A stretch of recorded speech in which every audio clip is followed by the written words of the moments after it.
I'm Eric from Stinger. Today we have this 4Runner in the bay because it's upgrade time. We're going to be using our integration kit to install the HEIGH10 Plus into the dash of this truck. We're going to add a 10-inch HD touchscreen display with 4 camera inputs. It also has wireless CarPlay, Android Auto, HDMI, USB, and lots of other great connectivity. So come with me as I show you how easily you can upgrade your 4Runner with the HEIGH10 Plus. The tools we're going to use on this installation are a nylon pry tool, a 10mm socket with extension and ratchet or drill, a small Phillips screwdriver, a pick tool, flush cutters, a razor knife, and a long zip tie. Using a plastic pry tool, remove the right and left side trim panels around the climate control knobs. Put your pry tool under the lower edge and pull forward as you pull the panel out. Then we can remove the climate control panel by reaching up under both sides and pulling the cluster out of the dash. Disconnect the plug on the back. Using a pry tool, release the plastic retaining clips on the harness. Then, remove the 4 10mm bolts securing the radio into the dash.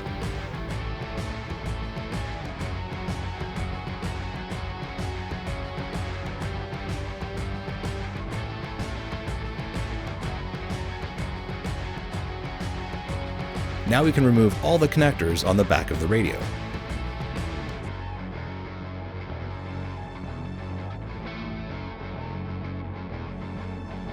There are 2 USB adapters included in the kit. They have different shapes in their keyed ends. Compare them to your vehicle's connector and find the one that matches. Then connect the adapter onto the connector. The other adapter won't be used. We can connect the antenna adapter onto the factory antenna connector. This is the GPS adapter. It connects onto the factory GPS connector, if present. If your vehicle doesn't have GPS, you'll need to install the antenna supplied with the kit. Test fit the connectors of the main harness to see if they fit the connectors in your vehicle. Toyotas have many different wiring harness configurations, so several different harness adapters are included with the kit. If the main harness doesn't fit, check the adapters and find the ones that mate with your vehicle's connectors. On the bench, place the factory radio bezel face down on a soft surface, like a towel, or you can use the bubble wrap supplied with the kit. Using a small Phillips screwdriver, remove the 2 screws holding the top cover panel. Now we can pull this cover panel out to gain access to the top air vent mounting clips. We need to release the clips around the outsides of the air vents to remove the vents. Using a pick tool or a flat blade screwdriver, gently pry these tabs away from the air vent. It helps if you pull upward gently on the vent while releasing the clips. This will allow the vent to be worked out of the panel. We'll take a closer look at this process.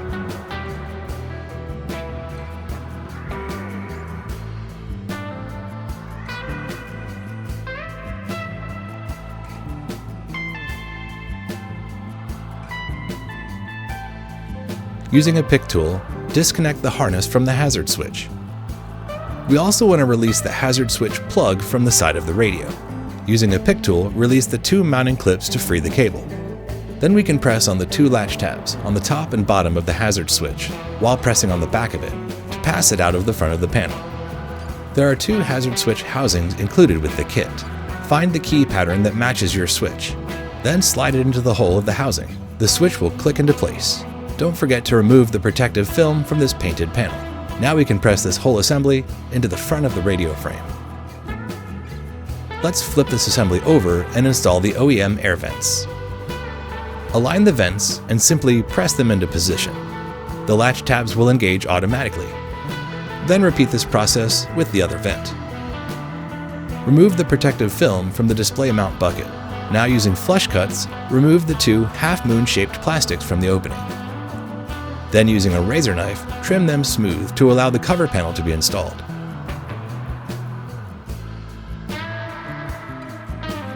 Place the display face down on the soft surface. The LVDS cable is the same on both ends. Slide one of the end connectors into the back of the display. Slide it up to lock it into position. Then pass the cable through the split ring at the bottom. The LVDS plate has tabs. If we align those with the notches on the back of the display, we can easily install the cover, then slide it down into position. Now we want to install the locking screw using a small Phillips screwdriver. Route the LVDS cable through the hole in the display mounting bucket. Then install the 4 M4x12 screws to secure the display into the mount. Next, we route the LVDS cable through the front opening of the main bezel. There are half-circle shapes at the bottom of these panels that can be aligned to help align the panels easily. Then, when in place, install the 4 M3.5x10 screws to lock the display to the bezel.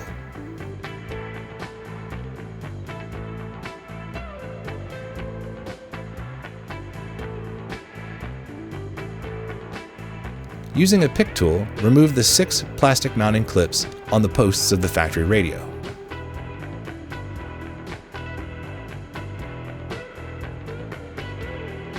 Then reinstall them in the same positions on the Stinger radio bezel.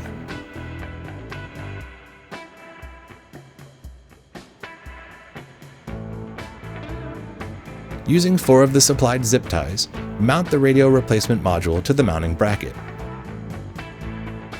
Passing the zip ties through the mounting tabs on the end of the module, then through the holes in the bracket.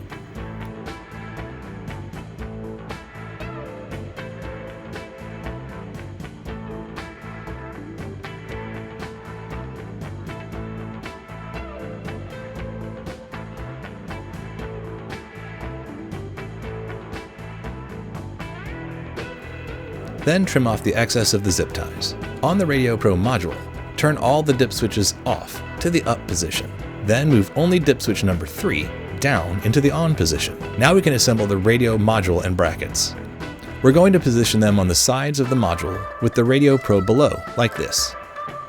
Align the lower holes in the left-hand bracket, labeled LH, with the holes on the left side of the radio module. Then install 2 of the M5x10 Phillips screws to secure the bracket to the module. Then repeat this process on the other side of the module with the bracket labeled RH, aligning the holes and installing the screws.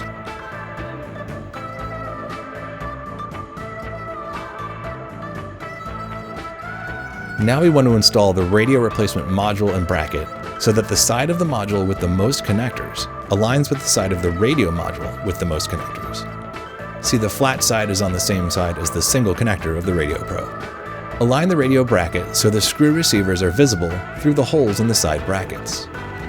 Then install 2 of the number 10 by 3/8 inch truss head Phillips screws on each bracket. Be sure the screw tip goes below the bracket into the receiver.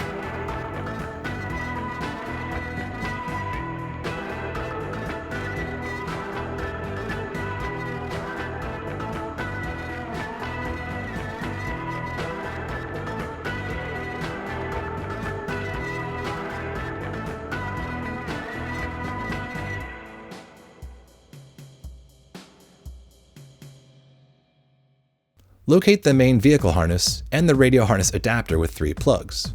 Align the latch tabs on the Molex connectors and connect them to join the harnesses.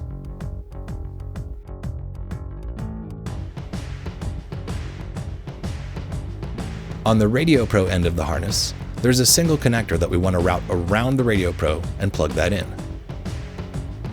Just again confirming that only dip switch number 3 is on before we plug this into the vehicle. Connect the 3-pin power harness. Connect the main harness. The audio harness has 2 positions. The second position is for non-amplified. The first position is for factory amplified. Use the port that matches your vehicle. Find the pair of red and white RCAs labeled aux audio. Connect these into the red and white RCAs from the 16-pin AV harness.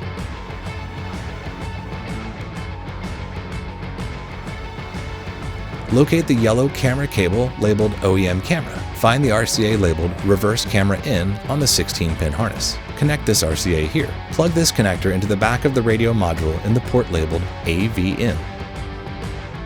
This 3.5mm connector is for the external microphone, which we'll install in the vehicle later.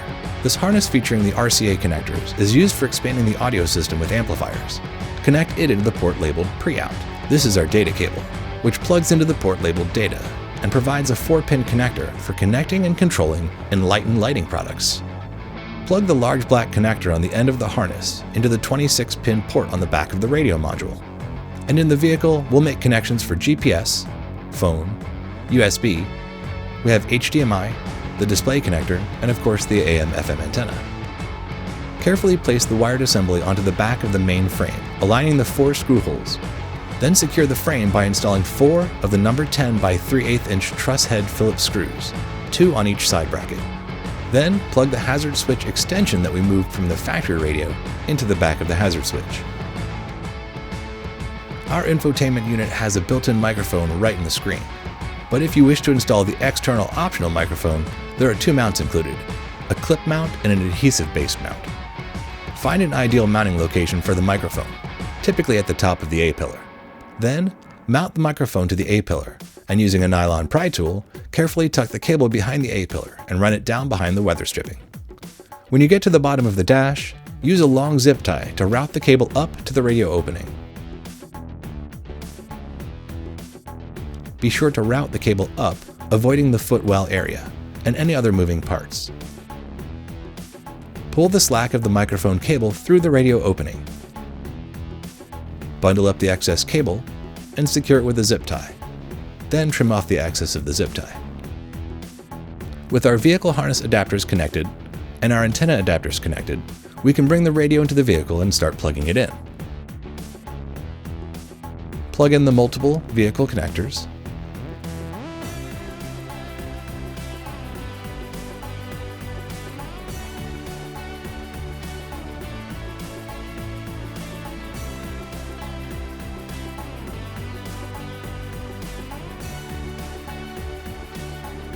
There's a blue lead labeled Power Antenna.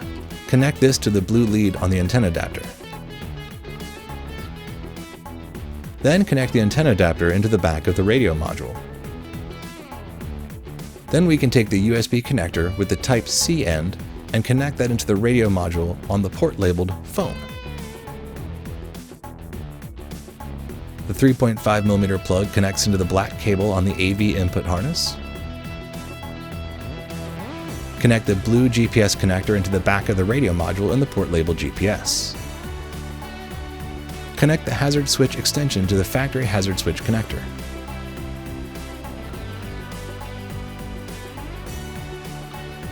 Then, carefully guide the cables into the dash and slide the radio assembly into position, aligning the top retaining clips to the dash. Push on both sides to secure the assembly into the dash. Now we can turn the vehicle on and do a functionality check.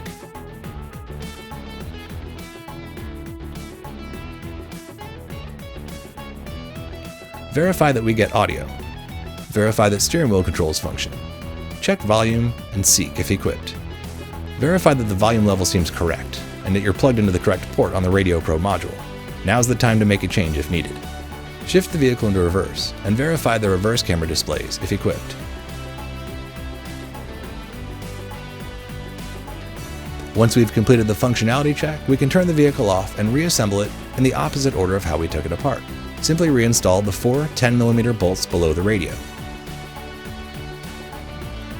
Reconnect the harness on the back of the climate control panel and snap it into position.